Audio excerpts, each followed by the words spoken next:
I do a lot of presentations about sexuality at the college level, and I have students come to me with all the shame and guilt that they've gotten from their abstinence until marriage high school education, where they say things like, we were taught that condoms are full of holes, we were taught that if I have sex before marriage, I'm like a chewed up Oreo cookie that was put in water and then you have to drink the water. I don't teach that, I don't know what that is. And that's great that you don't teach that, but there are mainstream, commonly taught curricula that are teaching those things. These students come to me and they say, gosh, I'm having consensual sex in a long-term relationship with a boyfriend I love, but I'm dealing with all this guilt and shame. I feel like something must be wrong. Help me with the shame, not with my consensual birth control, condom. You know, they're doing everything right, but they're still racked with guilt because of what they're being taught. Let me pull back a little bit. I think there are two separate conversations here. One, this concept of waiting till marriage. I want to pull back to the younger ages when teens or heck, 11, 12-year-olds who are going through puberty.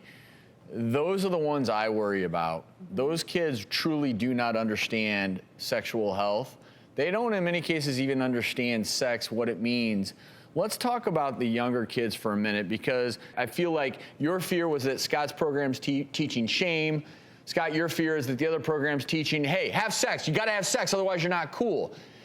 But when I stepped back there, I actually saw some similarities in your... I think we agree on the fundamental goals of being safe and being healthy and being happy and having satisfying long-term relationships. I think that both sides, all sides in this debate, really agree for the most part on those basic fundamental goals that we want for our kids, that we want for ourselves.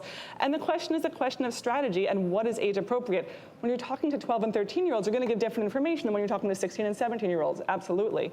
But I think even at that level, we need to say, here's why it's important to delay, and here are strategies for helping you negotiate with your peers. And as a mom, I'd like to jump in just a little bit about the small kids, because I think I have a daughter and I have a son, and one of my big concerns for my daughter is that if she doesn't get this information, she's not going to have a voice. And I think knowing how you can keep yourself safe and knowing what it is to be consensual in a relationship and not feeling like you're damaged goods if in a consensual relationship you have sex before marriage, I think that's a really powerful message. And I think that's going to help her be a comfortable in her own skin woman going forward. I mean, you're alluding to it, and Travis, you mentioned STDs and unwanted pregnancies, but part of that equation is the emotional component, just the whole emotions, your psyche about sex, and that's something that's going to go on the rest of your life. So I'm trying to figure out, because I feel like we're having a really interesting conversation right here, why are we missing the mark so much then in high schools, where sexual education, quite frankly, just isn't occurring in some cases in any way, shape, or form?